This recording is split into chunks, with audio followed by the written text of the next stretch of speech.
Hare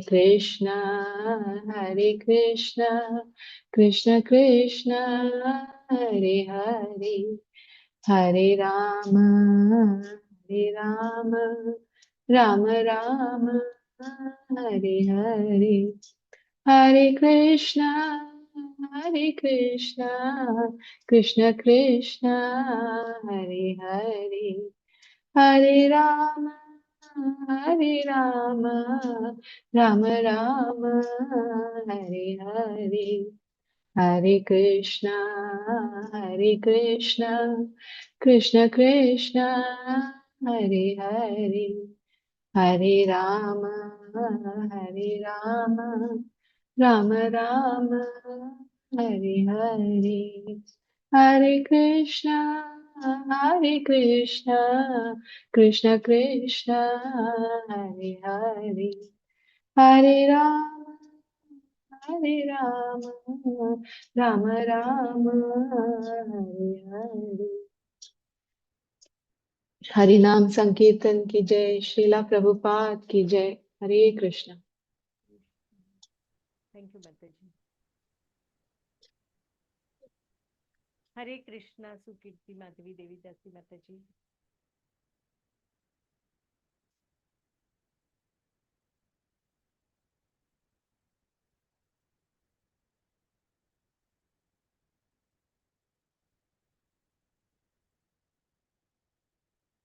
Mataji has joined, but I think she's not yet coming on.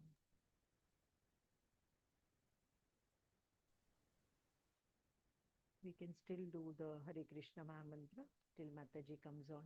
Shilpa Mataji, You're not Yeah. audible. Sorry, I'm Could you saying we speak up? should still do the Hare Krishna Mahamantra till Mataji comes on. Rohini Mataji, can you carry on or? Yeah.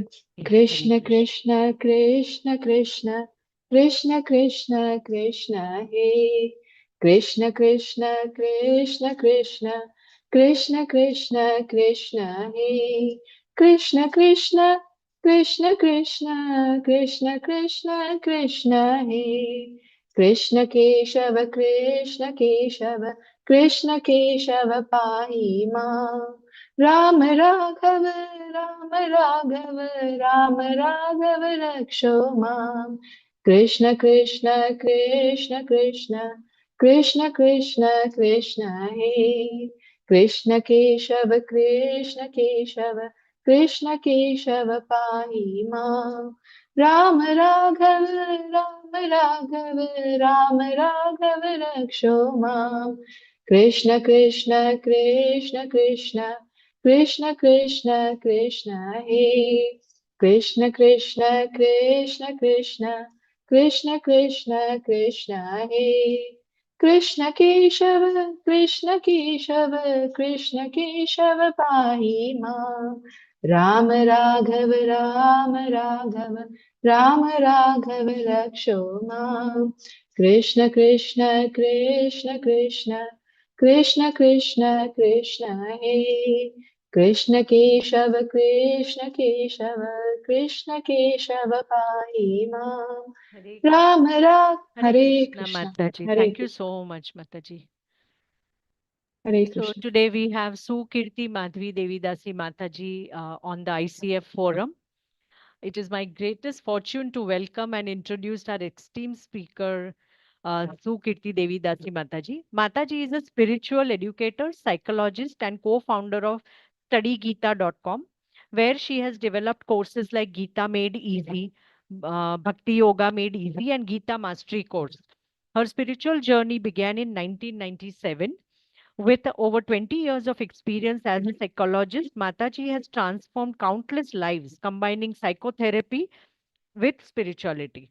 She has counseled inmates at Tihar jail, teenagers, various professionals to overcome challenges and embrace purposeful, fulfilling lives.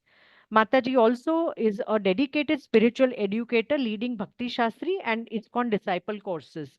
At ISKCON Chennai, she contributes to educational content, cultural events, temple management, while mentoring under His Holiness Bhanu Swami Maharaj.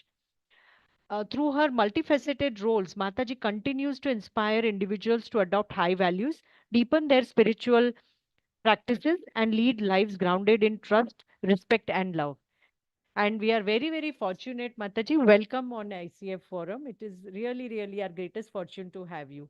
Hare Krishna, Mataji. Over Thank to you you. so much. Thank you, Shilpa Mataji. Thank you for the invitation. And I'm delighted to be present with all of you and happy to be of some service. Hare Krishna, Mataji. Rohini Mataji will share the screen. And normally, what we do is devotees raise their hands. So we read the shloka and the translation. Purport is up to you. If it is long, we can leave it. You can explain the purport or however you want. This is how we do, Mataji. So Okay. you can let us know how we should go ahead. Sure, we'll go your way, Mataji. Okay, so purports, you want us to read purports, Mataji? Purport, yes, Purports I are- think there is a small purport, so we will read the purport also. Yeah, okay, Mataji. 17th purport is little longer and otherwise, yeah, sure. Okay, Mataji. Hare Krishna. Anita Mataji, you can read the sloka 16. Vasudha Mataji translation and Archana Mataji the purport. Hare Krishna. Mataji, do we want us to first read all the everything and then we want to go shlok wise? No, we can read everything and then we can start. Hari bol. Yes, Mataji. Yeah, Anita Mataji. And if it is okay, may I record the meeting also? Is it okay? Yes, Mataji, you can do that because it is anyway YouTube live just now. Okay. Yes, but you can record, Mataji. Hare Krishna. Hare Krishna Mataji, thank you so much. Hare Krishna Sukriti Mataji, thank you so much for coming on the forum, and it's been a long time. I had been a participant of your study Gita in initial days of my spiritual journey. So thank you so much, and you are my Vartaman Pratishta Guru also, and my Shiksha Guru also in one ways. Thank you so much, and I'm really very happy to see you on the call today. Yeah, so thank you. Maitre Uvacha Shampayaivam Medvamsam Brahmana Chanumantritaha Karma Santanayamasa Sopadhyayartrik Yartvik Adibihi. Hare Krishna. Hare Krishna Mataji, Dandavat Pranam. Translation, Srila Prabhupada ki Jai. The great sage Maitreya said, thus being pardoned by Lord Shiva, King Daksha, with the permission of Lord Brahma, again began the performance of the yajna along with the great learned sages, the priests and others. Hare Krishna Mataji, thank you. Hare Krishna. Archana Mataji, you can take the shloka. The Mataji, the translation, and Shobha Mataji, the purport. Hare Krishna. Hare Krishna, Pranam Mataji. Vaishnavam yajna sandatye trikapalam vijotama purodasham niravatan veda samsarga shuddhaye. Hare Krishna. Hare Krishna Mataji, Dandat Pranam. Translation by His Divine Grace Srila Prabhupada ki Jai.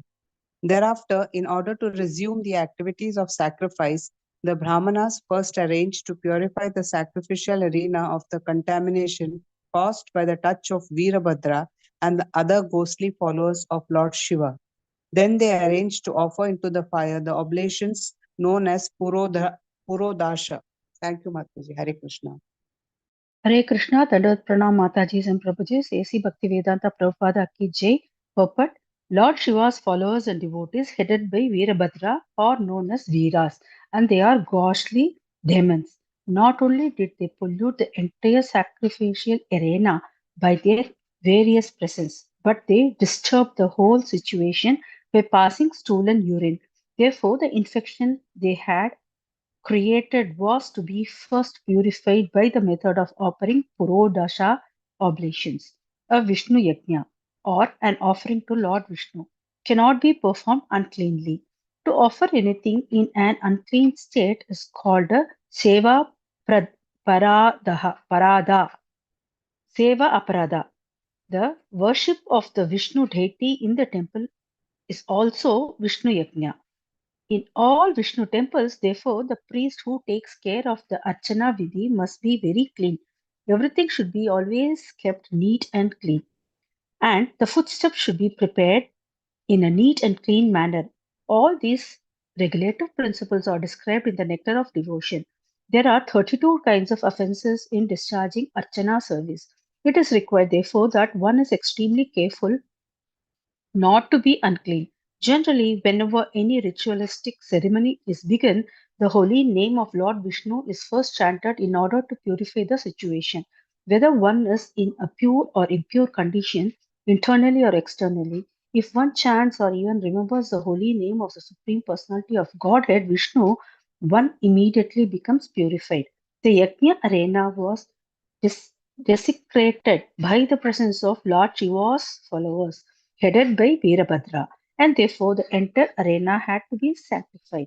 Although Lord Shiva was present and he is all auspicious, it was still necessary to sanctify the place because his followers had broken into the arena and committed so many obnoxious acts. That sanctification was possible only by chanting the holy name of Vishnu, Trikapala, which can sanctify the three worlds. In other words, it is admitted herein that the followers of Lord Shiva are generally unclean. They are not even very hygienic. They do not take baths regularly, they wear long hair, and they smoke ganja. Persons of such irregular habits are counted amongst the ghosts. Since they were present in the sacrificial arena, the atmosphere became polluted, and it had to be sanctified by Trikapala ablations, which indicated the invocation of Vishnu's favor. Dandavat Pranam Mataji, Haribol, thank you. Hare Krishna. Sarika Mataji, the verse. Krishnamurti Prabhuji, translation, and Chandana Mataji, the purport. Hare Krishna. Hare Krishna. Advaryunat havisha yajmano vishampate dhiya vishuddhaya dadhiyau tatha durlabhudharih. Hare Krishna. Thank you.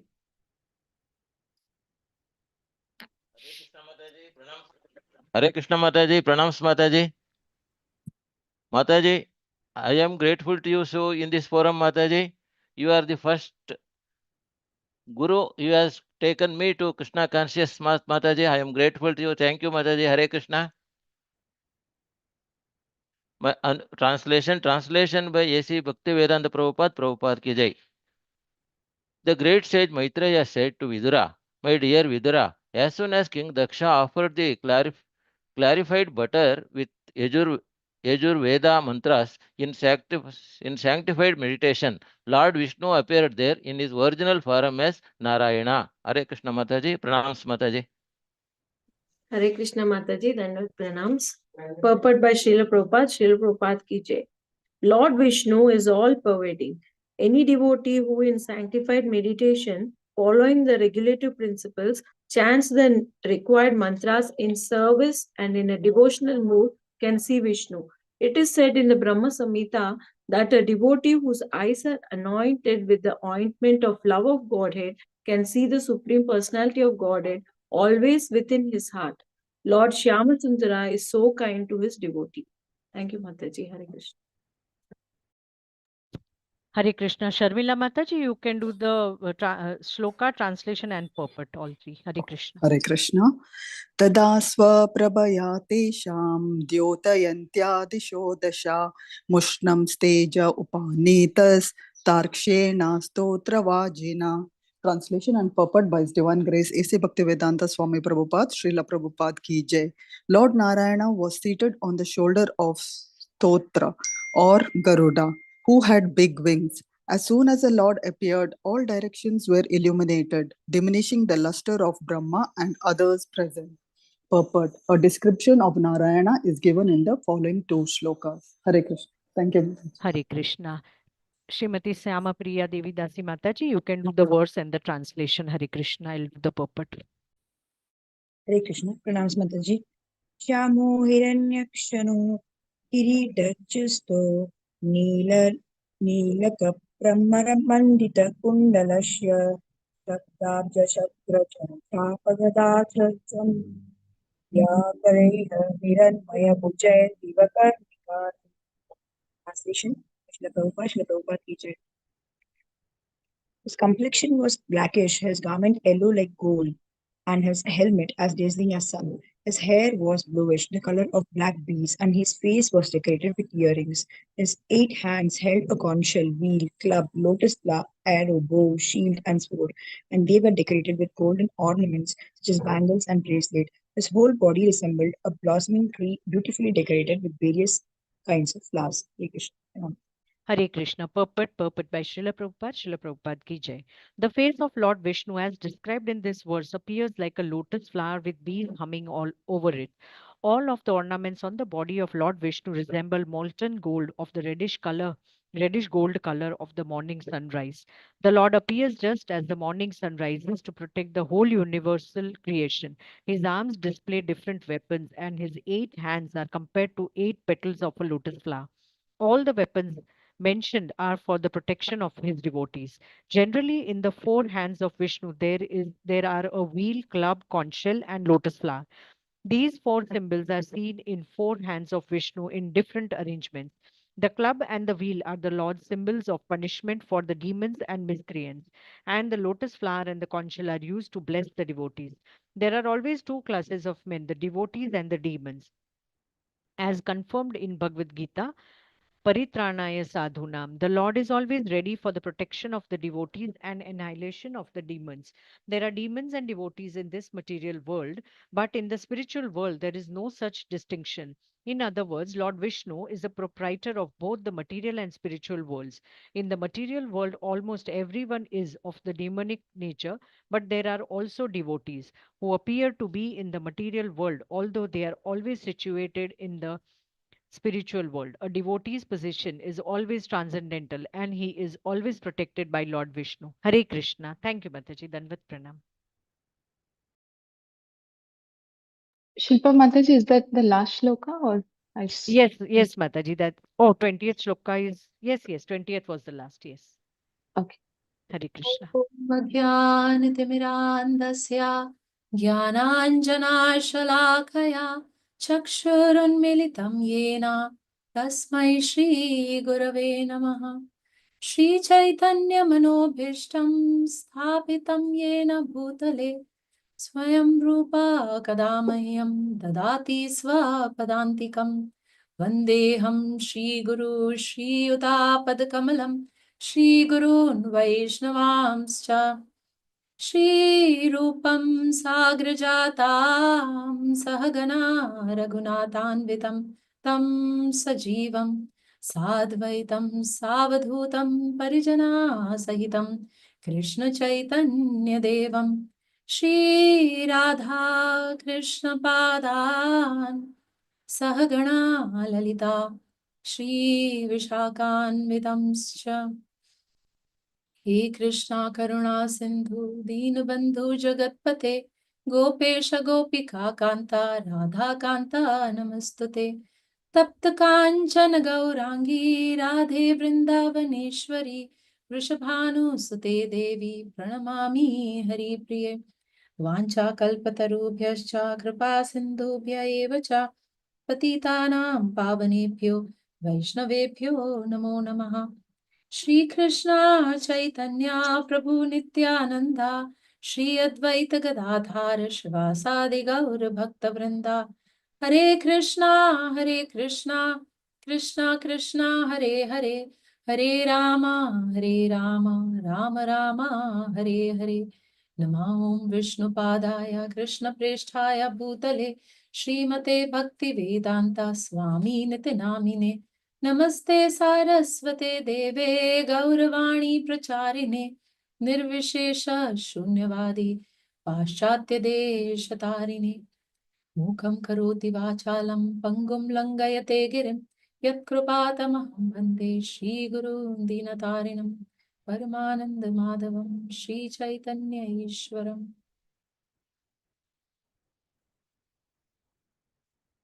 Hare Krishna. So maybe we can stop sharing the screen so that the video's size would become big and we can all see each other and we can get into this very, very interesting, fascinating chapter. And here we are about to discuss 5 verses, verse number 16 to 20. So actually, before we get into it, You have been meditating, you have been contemplating, you have been reading this pastime. I'm sure for at least a month it would be going on, and it's such a adventurous, exciting journey. So we will just have a little recap sort of thing, because just to catch up, just to build the flow, and then we will get into these verses. So now we understand this particular portion of Shrimad Bhagavatam. It is basically oriented around Daksha and how he is responding and reacting in different situations. And we understand that Daksha, the name Daksh itself means expert. So he gets this name because he's expert. He's expert in management. Actually, we know that Brahma is the representative of Supreme Lord, and Daksh is the representative of Brahma himself. So he is a very respectful personality. And we understand that this scene, the scene, how is this scene coming up? That he has organized this huge yagya in his yagyashala. And when he walks in, so everyone in the assembly, they stand up. They stand up out of respect, and more so it is described that his body was illuminating. So it is like a sun walking in the assembly. So everyone, he catches everybody's attention, and everyone out of respect for him, they stand up. And he is walking, going inside on and on and on, and everyone stood up except two personalities. One is Brahma, who's his father himself, so that is not a problem. I mean, he is not expected to stand up. And the second is Lord Shiva.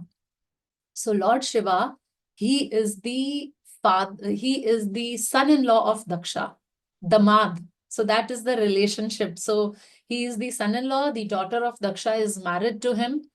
And now everyone has stood up in the assembly, and he's one person who's not standing up.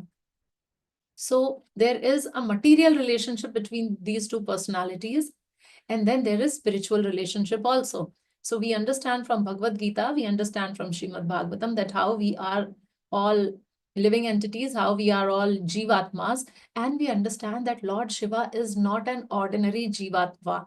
He is Shiva Tattva himself. So if we see from that angle, it was not necessary for Lord Shiva to stand up and welcome him. But then what happened is that Daksha took it as his insult. In fact, what he was thinking, what was going on in his mind is everyone in the assembly is so respectful of me, but then everyone somehow respects my son-in-law more.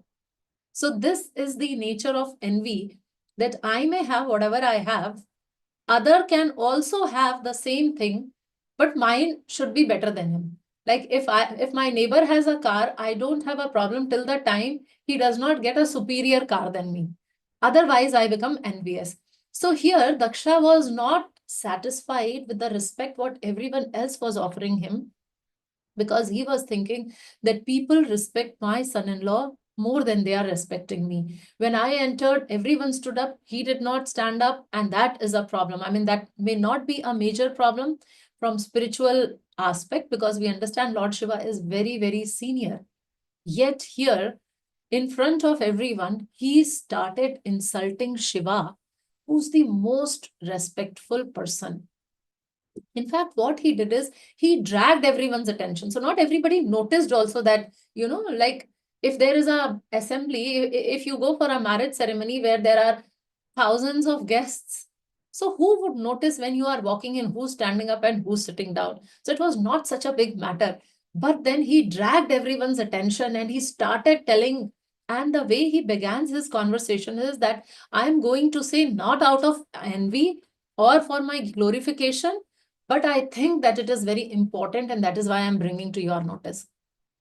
So people started listening to him attentively, and he started blaspheming Lord Shiva right from the beginning. He started that he's like my son because he's my damad, he's my son-in-law. So that is the relationship. In fact, in front of Brahmana, in front of Agni, he had accepted my daughter. And when I come to this assembly, he did not stand up. That is very, very disrespectful. He didn't even wish or greeted me. He is the most abominable person to whom I gave my daughter. And then he started telling, just look at him. He doesn't use soap. He doesn't use any body scrub. What he uses ashes to anoint his body, and that ashes also he gets from crematorium. He doesn't have a place to stay. He stays in crematorium. He does not have proper clothes. He does not have clothes. He doesn't get clothes stitched for himself. And he does not have any jewelry to decorate himself. Now, what happens is when we point out problems in others, actually, we judge everyone from our own point of view. So if the other person is doing what I do, if the other person is fitting in my norms, then that person is okay. Otherwise, that other person is not okay. So Daksha probably would have the best scented oils to massage his body. He may have the most beautiful palace where he stays, and he would have fine silken clothes to wear. Whereas here is Lord Shiva, who does not, whose body is covered with ashes, who's wearing the garland of bones, and who does not have any proper place. He does not have place to stay also. So all these are actually external factors. But the problem with us, the problem of human psychology is we judge based on what we do and what we feel is right. So long as a person follows me, he's right. And the moment he stops following me, he is not okay. So now when he was accusing, and then somebody may have asked, like, didn't you notice all these things before marriage? I mean, you only arranged the wedding, right? You are the father. So why did you marry your person to such a man then? So then Daksha started replying, and he's saying that it is not because of me that I married, it is because of this person. And he pointed out to Brahma. He says that Brahma convinced me. So first he was insulting Shiva, and in that insult, he actually drags Brahma also.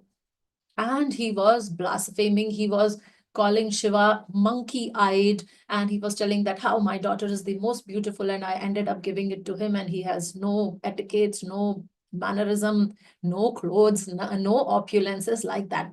So those people who had assembled in that assembly, some people wanted to leave, but they could not leave because Daksha was very powerful and they did not want to offend Daksha. People didn't wanted to hear all what he was talking against Lord Shiva and whatever he was describing. So like when he says that Shiva stays in contaminated place like crematorium, he has these snakes around him. So is it an offense? So we need to understand that this is not really offense. Now that way Lord Vishnu also sleeps on the bed of snake, but he is most purified because he is beyond these gunas. So similarly, that holds for Lord Shiva also. So Daksha is so expert in chastising, and here he was chastising Shiva, who is the topmost Vaishnava. He spoke so many things. And at the end, what he concluded is that because he has made such a big mistake, because Shiva has made such a big mistake, so from henceforth, Shiva would not be entitled to his portion during the yajna. Yajna bhag nahi milega. So yajna bhag is certain portion which each demigod, each devata, they have their fixed portion in any yajna which happens. And Shiva is well deserving that. And though Shiva did not take it as an insult, but actually it is a huge thing. But we see there that Lord Shiva was just not disturbed. So Daksha was cursing all the followers of Shiva. Daksha started calling them, the followers also started accusing, and they were told as Pakhandis. And then Nandeshwar stood up and he started cursing the Brahmanas, that Brahmana becomes beggars because they are supporting Daksha. They did not walk out. So all those things, so front and back, Bhrigu started cursing on behalf of Daksha, and Nandeshwar was cursing on behalf of Shiva. And this is how this thing was going on. And then finally the situation came when Bhrigu said that how could you curse the Brahmanas? These Brahmanas, they are representative of Supreme Lord. So in a way, you are disregarding Lord Hari and the Sanatan Dharma. So now Shiva thought that if not checked, Nandeshwar would start criticizing Lord Hari also. So what he does is he just gets up and he leaves, and he indicate others also to leave. So Now, this was the curse which Shiva happily accepted, because Shiva did not wanted anything material, mundane. Shiva had nothing to do with these yagyas, but as a duty, he would come and he would partake in that. So that way, though it was a curse from a materialistic outlook, but actually Shiva stayed very calm and he was just fine with that. And he did not discuss this with his wife Sati also. He thought, why to hurt her? So he did not discuss with her also. Now, much later, there was a second yagya which was happening. And for this yagya, actually, this yagya was organized by Daksha to prove that Shiva will not have any share in the sacrifice. And he does not invite Lord Shiva. So he invites everyone and he did not invite Lord Shiva. So we see that how Daksha, in the wrong frame of mind, out of envy, he lost his sense of discrimination and he spoke things and he does things which we will see, for which he will repent so much later. So if such situation comes in our life, in anger, one forgets everything. So I need to protect myself from anger. Otherwise, it would do me the most harm. So now, as I was describing, that now this second yagya was being organized, and Sati was observing that so many people, like all the devatas, everyone there, along with their wives and family, who were decorated with nice jewelry and beautiful clothes and all, and they were all going with their husband to participate in this sacrifice which her father was organizing. So she said, if all are going, my relatives, my friend, they are all going. Come, let's go. My father is organizing this. My father loves me so much and he would welcome you and he would treat you also with lot of respect. So please, please, please, let's go. Now, Daksha, he has purposely not invited. And Sati has so much attachment with her father, with her family, that she was trying best to convince her husband. She was telling that they are our own people. So even if they do not invite, we can still go. It is my father's house. So why do I need an invitation? And Shiva tries to convince her. Shiva tells her that yes, that is fine, that we can go to our our family member's house without invitation. But if there is some opposition, if there is some envy in others' mind, then we shall not go to such place. Shiva tells that your father and his followers, they are envious of me. And because of this envy, he has insulted me with cruel words. And though I was innocent, I did not do any mistake, and yet he has insulted me. So at such places, we shall not go, and especially we should not go uninvited. So Shiva was trying to convince Sati, and Sati asked, did you do something wrong? Why is he against you? What did you do like this? So Shiva again tries to explain Sati. He gives an example like how the demons, now Supreme Lord is neutral, and Supreme Lord does not do anything to harm anyone in particular. And yet the demons, they don't like the Supreme Lord. They are envious of the Supreme Lord. So Lord Shiva was telling that same is my situation. For a self-realized person, I mean, he is envious of the respect what I get. He is envious of my position, though I am so detached, but he is envious of that. So I did not do anything. And Shiva also explains that when I offer obeisances, I offer pranam to the Paramatma residing in the heart of a person. I don't offer pranam to the body. So Daksha is feeling bad, your father is feeling bad that I did not offer pranam to his body. But then I don't offer pranam to the body. I recognize the Paramatma and I do that. I offered that respect. And then he says that if in spite of my instructions, if you decide to go, if you neglect my words and if you decide to go, then there will be major problem for you in the future. You are very respectable, and when you will be insulted by your relatives, you would not like it. And this insult would be equivalent to death also. So like Shiva was giving her a warning that, see, I am your husband, you belong to me, it is my job to protect you. I am telling you, don't go there. I understand that your father has been pampering you. You know, you have been a pampered daughter, your father loves you a lot, but because of your connection with me, now your father has lost all that love for you also, and that is why he has not invited. So if you will go, you would be insulted by him and your relatives, and that insult would be equal to death. So when you see your father, he may insult you, and please listen to my words. So now this is what has happened, and yet this Sati Devi, she being a woman, she is very soft-hearted, and the heart of a woman is weak, and this is the natural, like the nature of a woman. She is adamant upon going. She is not buying those reasons what Lord Shiva was doing. And what happens is she starts wandering. So it is mentioned in Shrimad Bhagavatam. She's walking in the room, walking rapidly to and fro, and sometimes she steps out of the house and then she comes back again. She goes out and she comes back. So there was a dvand going on within her, because her heart wanted to go there, and her intelligence was telling that she has to be a submissive wife, and her husband is giving her some instructions, so she should follow. So it was becoming very difficult, and she would come inside the house and she would again start convincing her husband, so what? I mean, for my sake, can't you come just once? This day alone, I want to go. My mother, my sisters, they'll be so happy to meet me. Like that, she was giving reasons. And then Shiva would not budge. And then she would step out of the house and she would start crying. And then again, she would feel, oh, my husband, how can I leave him? You know, so like that, it was happening. She kept pleading and requesting. And she was like, why is such a big fuss? Why can't you just come once? And Srila Prabhupada writes in the purport that she began to move just like the pendulum of a clock, like inside, outside, basically indecisive mind.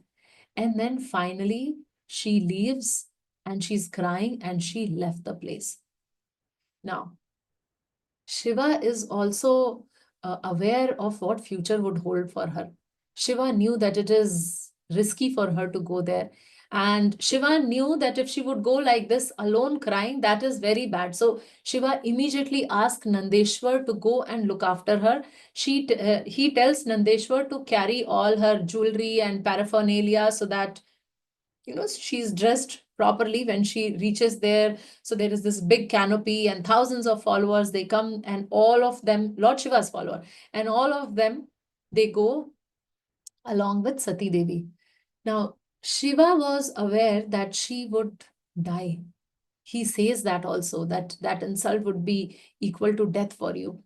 So he was aware that she would die, but he also knew that if she would not go, she would also die. She would keep crying and she would make her life very miserable. So he tried to convince, he tried to give her some, you know, piece of wisdom, and then finally he left her.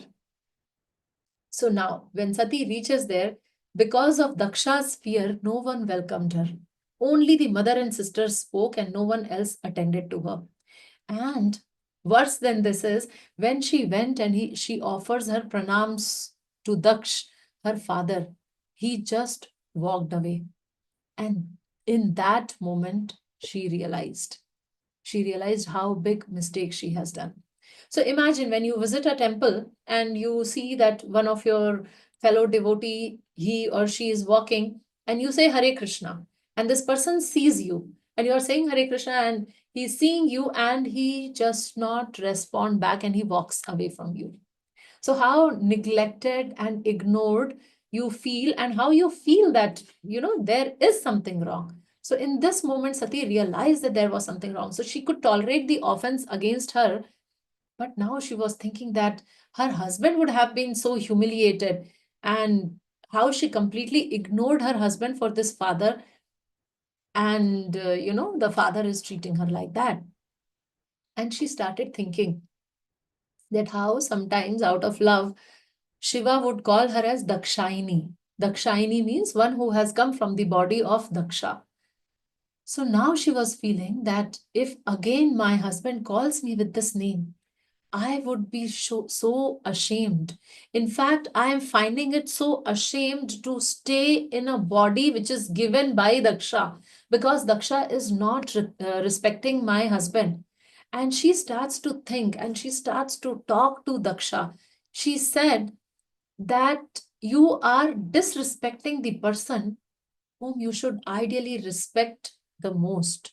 She says that his name is Ashutosh, and he is so easily pleased that even asuras love him, even demons love him, and you hate him. How could you not appreciate him? Your life is waste. You are simply finding faults with Lord Shiva, and all these faults, what you are finding is insignificant. You are just judging him on the basis of his externals, his materialistic position, but you are not understanding that how amazing, how a top class Vaishnava he is. So she speaks a verse where she's telling that you are finding faults with him, and then she explains. So actually, my dear devotees, if we see, there are different categories of people. So some people who would see, I'm talking about the Vaishnavas. So some devotees, they would see the flaws and the good qualities, like dosh and gun, but they would not talk about the bad qualities. So we all may have that thing in us that we may notice that, okay, certain devotees, they have some bad qualities, but they don't talk about the bad qualities. Then there is another category of devotees who don't see bad quality, who see only the good quality. Then higher than them, the third category is those who see the bad quality also as the gunas, also as the positive quality. So if they find some bad quality in a person, like if he find that this person is a little short tempered, so they engage him in services like crowd management, where short tempered is sort of okay, it can help in the service. So the third category of devotees are those who see the dosh or the flaws in the other person also as their gunas or good quality. And then there is a fourth category who see very tiny little spark like good quality, and they magnify that. And all they see is that good quality, and that too completely blown out of proportion. So there are four categories. And here Sati Devi is telling, but my dear father, you do not come in any of these categories, because my husband is flawless and you are just meditating on his externals and you are finding fault with him. So you are committing the greatest offense by envying Lord Shiva. His name itself is purifying. His order is never neglected, and you are envying that person. So like that, Sati Devi continues, and then she says, finally, she decides that because this body is given by you, I do not want to stay anymore in this body. So she dresses herself in saffron garments. She sanctifies herself with water. She closes her eyes and goes in deep absorption through the process of mystique yoga. She sits in a required, sitting posture, balances her life air, and finally the fire flares up, and she in her meditation, and she is completely focused, respectfully, affectionately thinking of Lord Shiva, and the fire is produced within the body, and she is consumed by that blazing fire in her meditation. And Daksha was watching his own daughter talking like that, feeling so hurt, speaking her heart out. And Daksha was like a stone. He was just standing there and watching. Mind you, dear devotees, Daksha is not Hiranyakashipu. Daksha is not a demon. And yet he is behaving like one here. So Hiranyakashipu tried to kill Prahlad. We understand that Hiranyakashipu is a demon. Daksha is not a demon. And then we see that the whole 5th chapter, there is a description of how after Sati gives up her body, how there was this Veerbhadra demon which was created by the hair of Lord Shiva, and there is a massive destruction. And Brahma finally, somehow, with great difficulty, he tries to pacify Lord Shiva. And when Brahma offers beautiful prayers, and then Shiva replies that I'm actually not offended by these demigods. These demigods are like children, and the children are less intelligent. And because the children are less intelligent, sometimes they make some mistakes. So parents do not take the mistakes or the ill words of the children very seriously, but parents, out of their affection, sometimes punish children. So Shiva says that when I punish these devatas, it is because of that, because of my affection for them. So one type of punishment is that one which we give it to our enemy, like revenge type of punishment. And another punishment is that which father or mother imposes on the children. So there is a huge difference between these two types of punishment. And Lord Shiva is by nature, he's a Vaishnava. He's a great devotee. His name, as we discussed, his name itself is Ashutosh, and he's always satisfied. So he doesn't become angry. Even if the devatas were the enemy, he would not become angry. So what to talk of these demons? Sorry, what to talk of these devatas? He is the well-wisher, friend of everyone. And that is why when we see that Shiva is getting angry, we should not think that, Shiva is covered by Tamogun. No, Shiva controls Tamogun. He's not covered by Tamogun. So he says that, he tells that I do not take it seriously, what offense they have done. In fact, if we read scriptures, we find that there are different instances of punishment. Like we may remember that Ambrish Maharaj. Now, Sudarshan Chakra was there to punish Durvasa Muni, whereas Ambrish Maharaj was not even offended. He did not want to punish Durvasa. He was patiently waiting for Durvasa to return so that he can feed them and then he can have his prasadam. So we learn a lesson that we may feel offended by someone, but he may not have offended us. So on the contrary, here, like Ambrish Maharaj was not offended by Durvasa. In fact, Durvasa was offending, and that is why he was getting this punishment. Then we also see the example of Haridas Thakur and how he was beaten into several marketplaces. And he still forgives them and he prays for them and he stays as their well-wisher. We see Shringi cursed Maharaj Parikshit that he would die in 7 days. And we see that how Maharaj Parikshit accepts this punishment. And he says that, he takes it as Krishna's arrangement. He takes it as a blessing. Then we also see Jagai and Madhai. They sort of punish Nityananda Prabhu. They hit Nityananda Prabhu. But how does Nityananda takes that punishment? The lesson what is there for us to learn is when we are preaching, if somebody offends us, if someone hurts us, we may still continue and do not take it as an offense. So many various punishment examples are there, and we know that how Daksha was punished. And so first though his head was chopped, and then finally when Brahma pacified Shiva, so Shiva said, okay, so his head is already gone, but we will fix the head of a goat on his body. So now imagine, Daksha was very proud of his bodily beauty. When he's walking in the assembly, it is the bodily beauty which was very attractive to everyone and people are standing up. And now he has this goat head. So now he would be addressed like people may call him, probably at the back of him, oh, that goat-headed person. So like that. So it was like a huge insult for him that his head was gone and it was replaced by goat's head.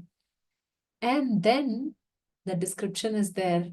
I'm sure you would have attended this in yesterday's session, that how Daksha finally starts repenting and he sees Lord Shiva and he's full of devotion and reverence. His heart is cleansed and whatever pollution, whatever contamination was there, it is gone and he becomes cleansed of that just by having the darshan of Lord Shiva. And then he claims to Lord Shiva's mercy. He says that whatever punishment is given to me by Lord Shiva, actually it is his mercy upon me. So this is the symptom of a person who's making some progress on spiritual path. That when we start seeing the punishment also as the mercy of the Supreme Lord. So Daksha accepts that. Daksha repents for himself, for what he has done. He thinks about his daughter also, and his eyes are full of tears and he's feeling bad. But another interesting thing here is that though he is repentant and though he is humble, yet there are some traces with his identities. He is not yet fully or sufficiently purified, though he's seeking forgiveness. And you may ask why I am saying so. So we know that when Daksha takes the next birth, what he does is he offends Narad Muni. So now he's offending Lord Shiva, who's the topmost Vaishnava. And next birth, again, there is this whole pastime. So we'll not get in that pastime. But that whole pastime is there, that how Narad convinces his sons to become renunciate. And that is how he curses Narad Muni. And he curses Narad Muni that you'll never be stationary. You'll always keep moving from one place to another. You will not have one home. And Narad Muni takes that as a blessing, like how Shiva took it as a blessing that, yes, I'll not have share in these sacrifices, good for me. So Narad also thought, yes, so that way I'll be traveling and I will be preaching. So anyway, so the point is that the traces of offenses towards Lord Shiva were so deep that it haunted Daksha in the next life also. It is because of the gravity of offense and because of the person whom he offended. He's offended Lord Shiva, and he offended in front of this entire assembly. So anyway, so now he's realizing his mistake, and he's agreeing that punishment is a favor, and he's very grateful that he has got this punishment.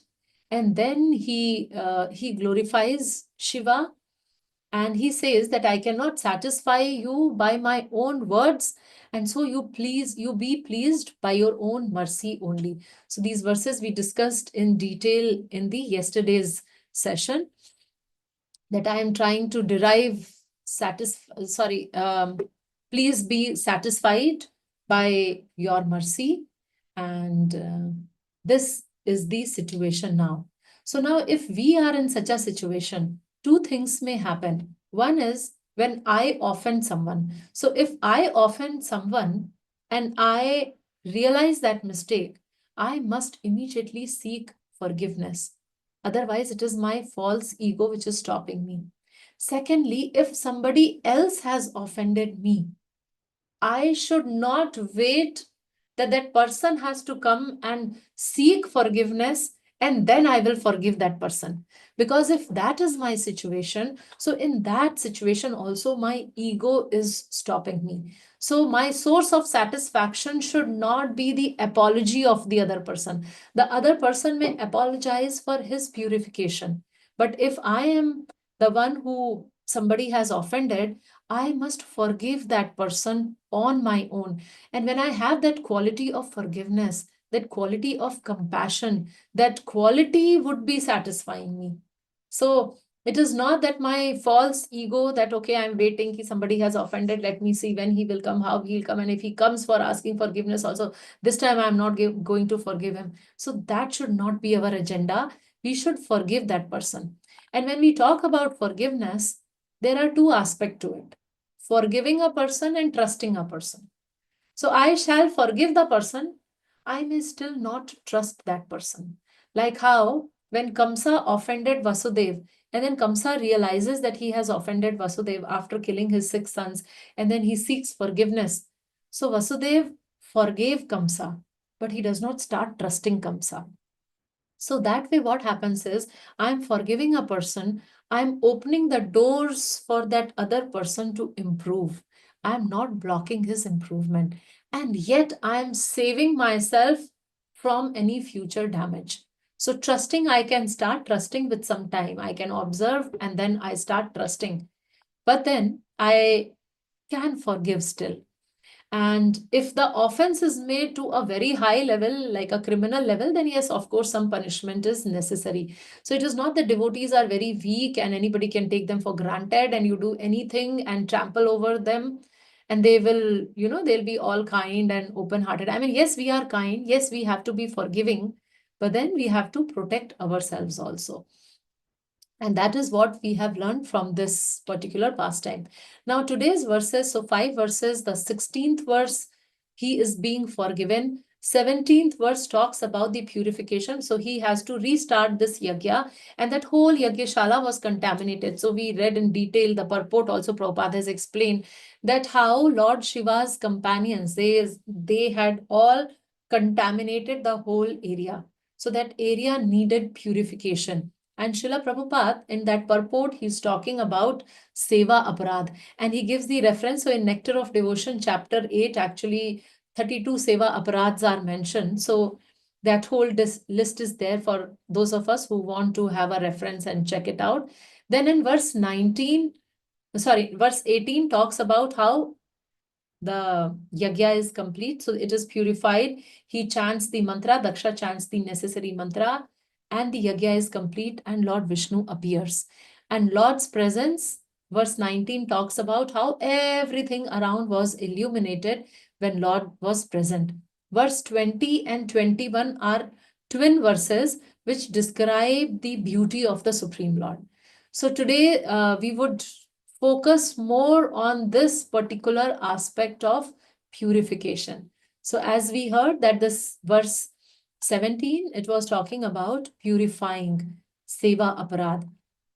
So if we read Shrimad Bhagavatam, we find that there are various ways mentioned to purify oneself, one's surroundings, and one's consciousness, how we can clean internally, externally. So there is this verse from 10th canto of Shrimad Bhagavatam, which talks about Kalena Snana Shauchabhyam. Kalena means Kal, by the passing of time. It says that the land and other material possessions are purified. So just by the passage of time, it is purified. Then it says, Snana Shauchabhyam. Snan means taking bath. So by taking bath, the body is purified. And Shauchabhyam, and the unclean things are purified by cleansing them.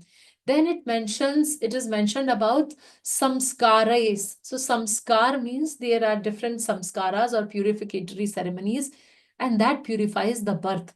And then it says tapas. So tapas or austerity, that purifies our senses.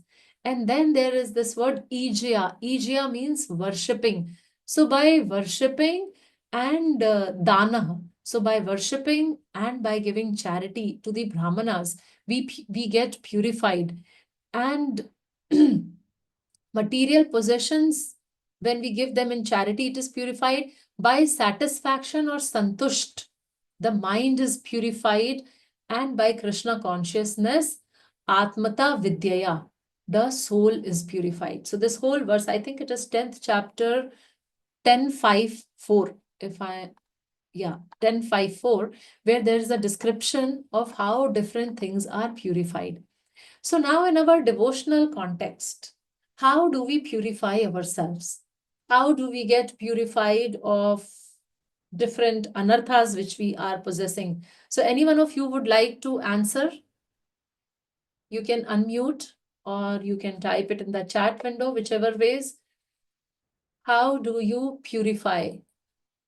Here we heard about Daksha purifying. Hare Krishna Mataji. Chanting. Hare Krishna. By hearing classes By particularly, hearing classes, very good. By and then hearing chanting. chanting. So by hearing classes, by chanting, anything else, by doing japam, Indra Mataji. By Lavamatra serving sadhu the sangam. devotees. By Navavidya Bhakti. serving the Lavamatra devotees. sadhu sangam. Navavida Bhakti Mataji. Yes, sir. Service, devotional service. Navavidha Bhakti. So devotional service are 9 aspects to it. So performing those devotional service, all the aspects to it. So there are various ways to purify ourselves in a very Krishna conscious devotional manner. So let us hear few things. So I will give some references from Chaitanya Charitamrita, and we will see that how Lord Chaitanya Mahaprabhu is establishing these principles of how to purify ourselves.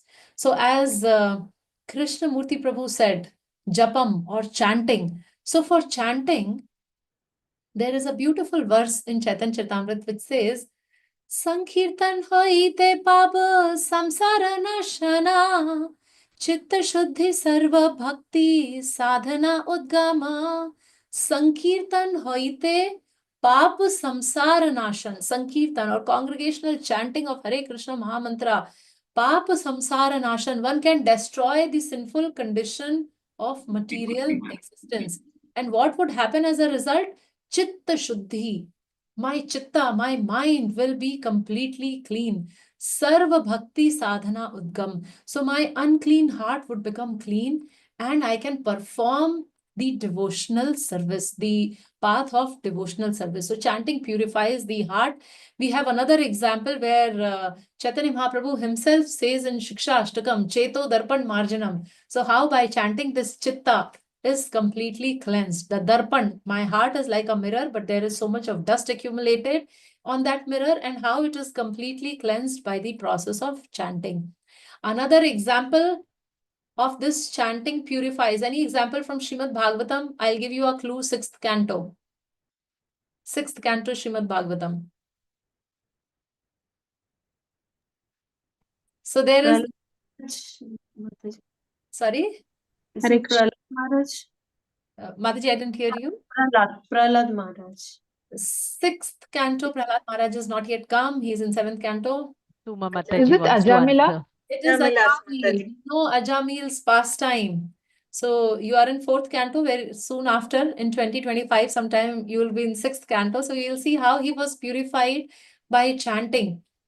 There is another beautiful verse Hare from... Krishna. Shall I, Mataji, say that? Yes. I don't know, Mataji. I'll just try. Nivritta tarshay rupagiyamanat bhavaushada shrotra manoviramat kauttama shloka gunanuvadat puman virajeta vina pashupnat. This is very nice, and this is glorifying. Yes, this is glorifying the chanting, the Uttama Shloka, chanting the names. So yes, when I was asking, I was referring to actually the pastime of Ajamil and how he was completely purified by the process of chanting. Now in Chaitanya Charitamrita, there is a negative assertion also. So there is another beautiful verse. It says, Koti Ashwamedha Eka Krishna Nama Sama. Koti Ashwamedh. Millions of Ashwamedha, they are saying, Ek Krishna Nama Sama. One Krishna Nam is equal to Koti Ashwamedha Yagya. Ye kahe se pashandi dandetare yama. So this verse is telling that if somebody is telling that one name of Krishna is equal to 10 million Ashwamedh Yagya, you know who's that person? Ye kohe se pashandi. That person is a pakhandi. That person is an atheist. And he is to be punished by Yamaraj. So even if I do 10 million Ashwamedh Yagya, it does not equal to chanting one name of Hare Krishna Mahamantra. That is the glory of chanting of the holy name, and that is how it is purifying. I am so thankful to Anita Mataji. She's finding out the relevant verses and typing it in the chat window also for our references. Now, the second way of purifying, second means not that it is the most important or there is no gradation, but I'm just randomly speaking based on all what you said. So association with devotees. So when we associate with devotees, they purify us completely. In fact, Chaitanya Mahaprabhu, he tells Sanatan Goswami. So when Chaitanya Mahaprabhu meets Sanatan Goswami in Varanasi, and Sanatan Goswami has somehow escaped from the prison, and with great difficulty he reaches Varanasi. So he was informed, Chaitanya Mahaprabhu was informed that some Muslim mendicant has come to see you. And Mahaprabhu looks at him and he's like, oh, Sanatan, you have come. And he runs towards him and he is trying to embrace him. And when Mahaprabhu is trying to embrace, Sanatan Goswami says, no, no, no, please don't touch me, my Lord. You know, I'm contaminated. I am malicha. I am not okay. And Mahaprabhu says, Toma dekhi toma sparshi gai tomar guna sarvendriya phala ei shastra nirupana. Toma dekhi, just by seeing you. Toma sparshi, just by touching you. Gai tomar guna, or by glorifying you. Sarvendriya phala ei shastra nirupan. One can perfect the purpose of all sense activity. And he says, Ei Shastra Nirupan. This is the verdict of all the revealed scriptures. That when a personality, when a person like you are there, just by touching you, just by seeing you, just by glorifying you, I get the benefit of everything else. And similar verse is spoken in Shrimad Bhagavatam when Vidura returns after visiting various places of pilgrimage, and Vidura meets Maharaj Yudhishthir, and Maharaj Yudhishthir receives his saintly uncle, and he says that saints of your caliber are themselves places of pilgrimage. In fact, you go to pilgrimage to purify pilgrimage. So that is how the association of devotees is considered extremely purifying, as their qualities and their teachings cleanse the heart. In fact, there is another verse, one of my favorite verse from Chaitanya Charitamrita. Sadhu Sangha, Sarva Shastra Koya, Lava Matra Sadhu Sangha, Sarva Siddhi Haya. So, verdict of all revealed scripture, Sadhu Sangha. And how much of Sadhu Sangha? Lava Matra. A fraction of a second, that is lava. 1/12 of a second is a lava matra. So 1/12 of a second of association of a sadhu and sarva siddhi haya, one can attain all success. In fact, there is another verse which says, Krishna bhakti janma mula haya sadhu sangha, Krishna prema janma tenho puna mukhya anga. Krishna bhakti janma mool hai sadhu sangha. The root cause of devotional service to Lord Krishna is association, sadhu sangha with advanced devotee. Krishna prema janma tenho punha mukhya anga. This is the by this one revives the dormant love for Krishna consciousness. So Krishna's love increases when one is in association of devotee. That is the most essential. Then when I asked you question, I think Krishnamurti Prabhu, the first thing what he said was hearing. So when we read from scriptures, when we hear from Shrimad Bhagavad Gita, Shrimad Bhagavatam and Chaitanya Charitamrita, so that is the third thing which purifies us. So there is another verse from Shrimad Bhagavatam which says, Shravantam Swakatha Krishna Punya Shravana Kirtana Hridayantasto Abhadrani Vidunoti Suhrit Satam Shravatam, just this desire to hear. So like all of you, I was told that every day you have these classes. So that shows that you have such a desire to hear, that out of 24 hours every day, 1.5 hours you sit and you are just hearing. So Krishna, so in this verse of Bhagavatam, it is mentioned that the desire to hear Shravantam, what? Swakatha. Swakatha is Krishna's words. Swakatha Krishna. Punya Shravana Kirtanam. So this is so punya, this is so auspicious, and this is so purifying. Hriday Antostho Bhadrani, this desire to enjoy matter, this abhadrani, this sinful desire. What is that sinful desire? That bhoga and aishwarya. I want more of that. So that desire itself, vidhunoti, it cleanses. So this desire is cleansed when we hear and when we recite these scriptures. So hearing from Bhagavatam and glorifying Lord's pastime, that is something which purifies the consciousness, both of the speaker and the listener. Like I am very grateful to all of you, to this forum, to giving me an opportunity, because to be very honest, to prepare this session, I was going through all these first 7 chapters of the 4th canto of Shrimad Bhagavatam, and I was feeling so purified just by, preparing. So even if I did not speak, just by preparing to speak, and it is so purifying. So that is how hearing Bhagavatam, glorifying and reciting, it is very good for the consciousness of for the purification of the consciousness. In fact, Krishna Das Kaviraj, he is glorifying Vrindavan Das Thakur. So Krishna Das Kaviraj is the author of, any guesses? Chaitanya Charitamrita. Chaitanya Charitamrita. Charitamrita. And Vrindavan Das Thakur is the author of Chaitanya Bhagavat. Chaitanya Bhagavat. So in one way, they are competitors. Both of them, they have written commentary about or biography of Chaitanya Mahaprabhu. But Vrindavan Das Thakur, he's saying, Tan rakhi adbhut Chaitan charita varnana, yahara shravana shuddha koila tribhuvana. He's saying, Tan rakhi adbhut. Well, what you have written, what wonderful description you have given of Chaitanya Mahaprabhu's pastime, Chaitanya Charita Varnana, Tanra ki adbhut Chaitanya Charita Varnana, Yahara Shravan, jo bhi sune, whoever hears that, Shuddha Kaila Tribhuvan. So anyone in this Tribhuvan, in this three world, whoever hears Chaitanya Bhagavat composed by Vrindavan Das Thakur, and he is completely purified. So that is the consciousness of the exalted devotees, that they don't get envious of each other, they glorify each other, and together we all glorify the Supreme Lord Krishna. So these are some of the ways of purifying. One more way of purifying which comes to my mind is bathing in sacred rivers and going to pilgrims.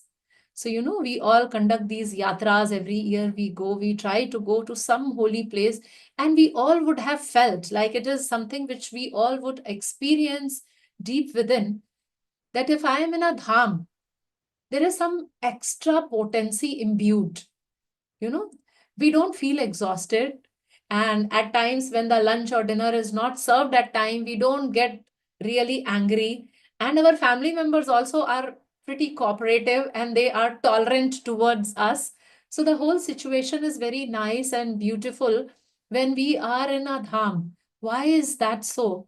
Because dham has the potency. It has the potency to purify us. Similarly, when we take dip in Ganga or in Yamuna, it may appear that this water is so muddy, and then there are so many maybe some flowers or some other things floating, which is not very clean sometimes. So we find these Sprite bottle or some garbage, some trash also floating in that. But we understand, and I'm sure all of us would have experienced that when we take dip in such holy rivers, we get so purified. So these rivers, these pilgrims, they are also to purify us. And these holy places, especially Vrindavan, Mayapur, or bathing in Ganga and Yamuna, purifies one of the sins and elevates our spiritual consciousness. In fact, Mataji, Yeah. in the dham, you see so many things, you don't even feel hungry. Yes. I mean, That's another thing. automatically, I would say that we do not have desire to enjoy material things. Like we do not spend so much time in front of the mirror dressing up also in dham. Because morning time, okay, so yatra leader has given the time, 6 o'clock buses would leave, and we just, okay, even if hot water is not there, instantly cold water shower, and we just wear the clothes, apply tilak and run. There is so much of excitement. And yes, as you are saying, that there are so many things which are selling, but we are not attracted to that. So automatic sense control is happening there. So yes, so these places purify us, these rivers purify us. Chaitan Charitamrita, there is another description. Chinmaya जल से परम करना यार एक खाना गंगा पतित pavana. So here it is a description of the Karan ocean, that the Karan ocean is the original cause of the spiritual world, and from that Karan ocean the sacred Ganga is just one drop of it, and that drop of sacred Ganga is sufficient to purify us completely. So that is another way of purification. Now, if we read Shrimad Bhagavatam again, so there are different sacrifices which are mentioned, like Ashwamedh Yagya or Rajasuya Yagya, and that is also mentioned that such yagyas or such sacrifices are meant to purify the participants, are meant to purify the environment. So we may feel that ISKCON join kar liya hai, and there is no emphasis on yagya. And in Kali Yuga, anyways, we don't get to do these elaborate yagya. So how would I get purified when I'm not participating in any yagya? So actually, Haridas Thakur. So Haridas Thakur, he speaks, and he speaks something about yagya or sacrifice.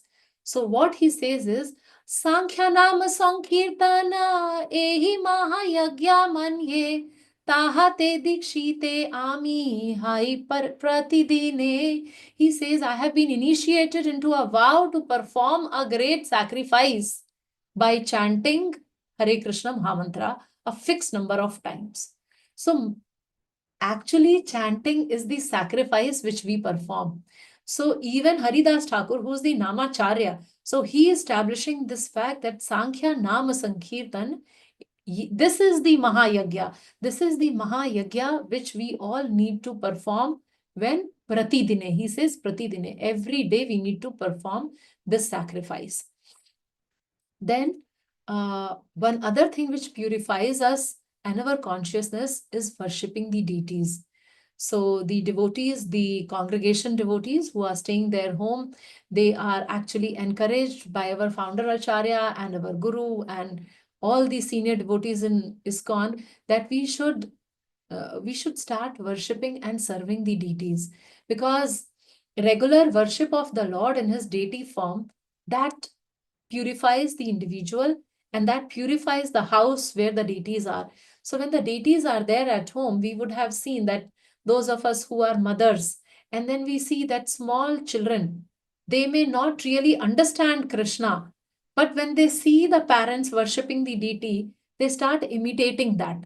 So what is happening is, at that age, at that time itself, they are getting purified. Those samskaras are getting inside the child itself. So I know a small toddler, like 4 years old, and she's not able to sing. She's not yet started speaking. So she's not able to sing Hare Krishna Mahamantra. But when we all sing, she plays Kartal, and she plays Kartal like right 1, 2, 3, 1, 2, 3, like perfect. So that is how we observe and we imbibe those things. So deity worship is extremely purifying. And then again, we know that in this Kali Yuga, the process of worshipping Krishna, of course, it is deity worship, but more important than that is Sankirtan Yagye Kalau Krishna Aradhana Seita Sumedha Pai Krishnera Charan. An intelligent person understands that in this age of Kali Yuga, the actual worship of Krishna is by chanting the holy names of the Lord. So yes, we worship the deities, and yes, it purifies our consciousness because Krishna is at home, and then everything revolves around him. Our life revolves around him, and that way we become purified. So when we are cooking, we are not thinking about us, we are thinking that what Krishna likes, and especially when there is some Acharya's appearance day, disappearance day, and we cook keeping that Acharya, like when Prabhupada appearance day or appearance day, though it is, we all are very exhausted, but generally disappearance day. So for example, personally, I make it a point that I make urad dal kachori, I make that eggplant fried, so those things which he likes. So like that. So if we worship the deities, if we worship the acharyas, then that goes in our consciousness and that purifies our consciousness also. The other way of purification, one more way, is doing tapasya. So what type of tapasya we do in ISKCON? What is the tapasya? Regulation principle. Ekadashi. Ekadashi. And Other important festivals All also. festivals of yeah, the so Lord we are fasting. yes. So now we fast, but somehow Prabhupada's kripa is there and Prabhupada understanding our fallen nature. We actually feast on Ekadashi also. So we call it fasting, but it is actually feasting. Ruchika has mentioned in the chat window Bhishma Panchak. So yes, Bhishma Panchak is a fasting, but then of late we have been seeing so many recipes being circulated, during the Bhishma Panchaka also. Though we can take only roots and fruits, but then we see that devotees, they make almond milkshake, almond and dates and some other dry fruits, and we are having that milkshake. So we call it austerity, but austerity also in Kali Yuga is simplified, and by the mercy of our founder Acharya Srila Prabhupada, he has super simplified the process. So yes, we understand that this Ekadashi is completely bona fide thing, because if we remember Adi Leela of Chaitanya Charitamrita, where Mother Shachi is asking the Supreme Lord that I will give you whatever you want. You ask me, my dear son. So she says, Mata bale tai diba ya tumi magibe, Prabhu kahe ekadishit anna na khaibe. So when Mata said, I will give you whatever you ask, Prabhu kahe ekadashita anna na khaibe. So that was his only desire, that don't eat or observe fast like Ekadashi. So yes, when we fast, then we observe that how we are, again, that is a very purifying experience. Like Bhishma Panchak Vrata, I personally feel it is extremely purifying, and such diet of roots and fruits which is offered to the Supreme Lord. I mean, the desires definitely reduce. Otherwise, we would not be able to observe Bhish Panchak, because for a materialistic standard, it's a very tough vrata. But then those who observe, we understand that those 5 days, I mean, ichha hi nahi rehti hai. Like the desire is not there to eat. So whatever 2 times, morning, evening, same boiled potato, boil it in the morning itself, that itself in the morning and evening with just some salt and ginger maximum. That's it. And people are satisfied. So we are purified, the consciousness is purified, and we can think and meditate more on the Supreme Lord Himself. Then what else? What else? So yes, we can talk about the Praishchit also, repentance and atonement. So atonement to purify of our sins. But then actually, if we read Shrimad Bhagavatam, 6th canto, the beginning of the 6th canto itself, it happens when Yudhishthir Maharaj, he asks that what is the purpose of such attainment where we atone ourselves of a particular sin and then we go and do that sin again. So how helpful is that type of an atonement? Do I really get purified? And when we read, I think, Nectar of Instruction, yes, Nectar of Instruction. So Srila Prabhupada talks about elephant bathing. He says atonement like bathing of an elephant. You know, elephant takes a bath, he comes out in the sand, he takes the sand and sprays the sand on his own body through his trunk. Doctor phone பண்ணிட்டே இருக்காரு, வர சொல்ல அவரை. So that is the atonement or praishchit. But again, when we talk about Chaitanya Charitamrita, so there it is mentioned that if a devotee accidentally involves in any sinful activity, Krishna himself purifies him. Is there any verse anyone can remember from Bhagavad Gita? If somebody does something abominable, what type of... Apitestu duracharo bhajate mamananya bhak. Duracharo, yes. Sadhureva sa gantavyas. Person quickly becomes a sadhu. So that is the beauty of this process of Krishna consciousness, that we don't really have to do a separate praishchita, but that process itself purifies. I have been to His Holiness Bhanu Swami Maharaj asking, along with different devotees at different occasions, they did something or, you know, some mistake, some aparadh happened. And whenever I went to Maharaj asking on behalf of certain devotees, as in, what can be done, Maharaj? What can be done? What is the praishchita? And Maharaj would always say, chant Hare Krishna, chant Hare Krishna. So that is actually the praishchita also. So that way, we need not do a separate praishchita. The whole thing is that we are surrendering to the Supreme Lord, we are chanting His names. Surrendering to the Supreme Lord is a praishchita itself, or it is a purificatory process, because we know Krishna speaks in Bhagavad Gita, Sarva dharman parityagya mam ekam sharanam vraja aham tvam sarva papebhyo. He will deliver us from all pap, all sinful reactions, and He tells us not to fear. And and one very potent thing which is mentioned in Chaitanya Charitamrita. So there are 3 things which is mentioned that which cleanses or purifies the person completely. So this incident comes in the Antya Leela, I think chapter 16th, 15th or 16th of Chaitanya Charitamrita. So there 16.60, Mataji. Sorry? 16.60. 16.60. Okay. So I think it is, yeah, so it is 16th chapter. So there is this devotee, Kalidas, and this Kalidas, he has tremendous taste for Vaishnav Uchishta, or what we call Mahaprasad. So when Vaishnavas leave the remnants, he would eat that. That was his main focus.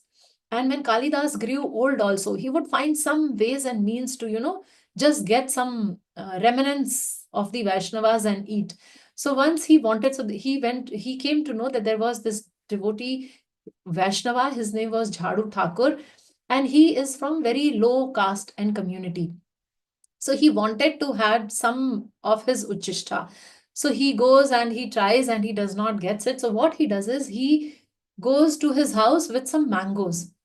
And he reaches at the house when Jharu Thakur was not at home. So Kalidas leaves this mangoes at his home and he comes out and hides in the bushes.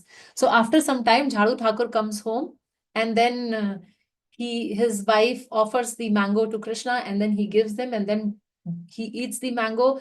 And when mango is over, the wife takes the peel and the seed and she goes out and throws it.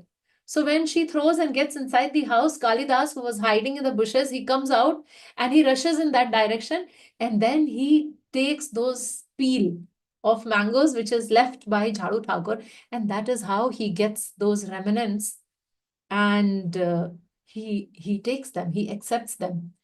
Lord Chaitanya Mahaprabhu is so pleased with this Kalidas and his taste for Vaishnav remnants that he allows, Chaitanya Mahaprabhu allows, he is the only person whom Chaitanya Mahaprabhu allows to take the water which washes Chaitanya Mahaprabhu's feet. He allows him to take it. So once, twice and thrice, 3 times he takes, the feet was being washed and directly in front of Mahaprabhu he takes and sips and takes and sips, and third time and then Mahaprabhu says, okay, enough. So that is because Mahaprabhu was so pleased with him. So Chaitanya Charitamrit, it is mentioned, Bhakta pada dhuli ara, Bhakta pada jala, Bhakta bhukta avashesha, teen mahabala. There are teen mahabal, very, very powerful things. What? Bhakta pada dhuli, the dust of the feet of the devotee. Bhakta pada jal, the water that is washing the feet of the devotee. Bhakta bhukta avashesh, whatever he is eating, if I can get the remnants of that. So these 3 things are extremely, extremely powerful. So these are various ways through which we can purify. So verse 17 was talking about purification. And this is the Krishna conscious way wherein we purify ourselves. And we get by performing these processes, by doing these things, by hearing and chanting, by doing devotional austerity, by associating with devotee, by visiting the pilgrimage, by glorifying the Supreme Lord and the devotees of the Lord, by surrendering to him, by meditating on him. All these are the ways with which we can attain perfection very easily. Ei sab sadhanera ati tuchha bal, Krishna bhakti vina taha dite narapal. Without devotional service, actually all the other methods, so we can talk about Gyan Yoga, Ashtanga Yoga, etc. They are all useless unless one performs the devotional service to the Supreme Lord. So that is what we see in the case of Daksha, that though he was very qualified, yet out of anger, he did something very abominable.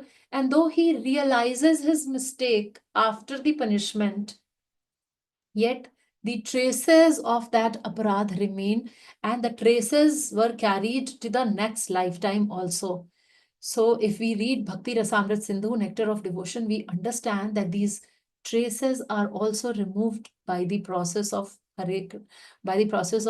the chanting of Hare Krishna, Krishna Krishna, Hare Rama, Rama Rama, Hare Hare.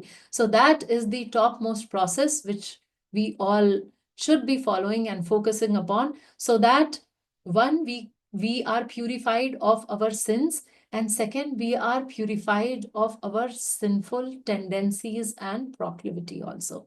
So thank you all very much for giving me an opportunity to speak on this very interesting subject matter where there is so much of learning. So Daksha is not an ordinary person. Our obeisances, Vancha kalpatarubhyascha kripa sindhubhaya vicha nam pavanebhyo vaishnaveshvyo. Our obeisances to Daksha also for teaching us this wonderful pastime which had so many real-time life lessons. So when we get angry, we must remind ourselves that what happened to Daksha out of anger. When we become envious, when we are comparing ourselves to others, we should remind ourselves again of Daksha as what happened to him out of anger.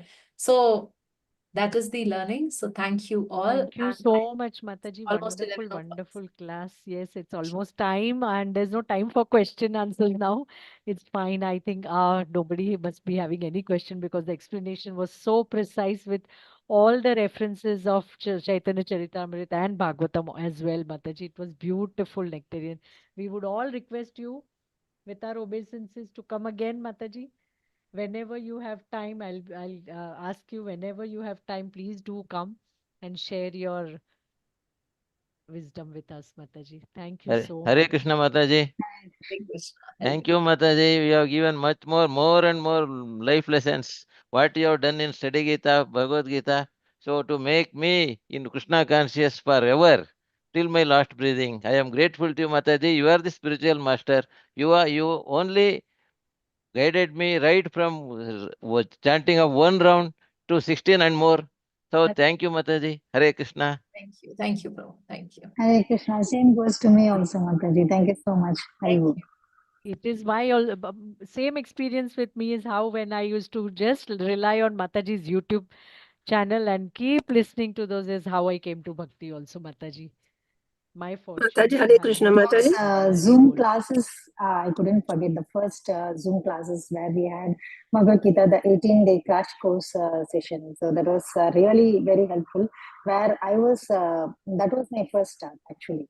So I was intending that I want to study, but at that point of time, I got this class, and it was very interactive also, and that's where I learned how to pronounce the shlokas also from you.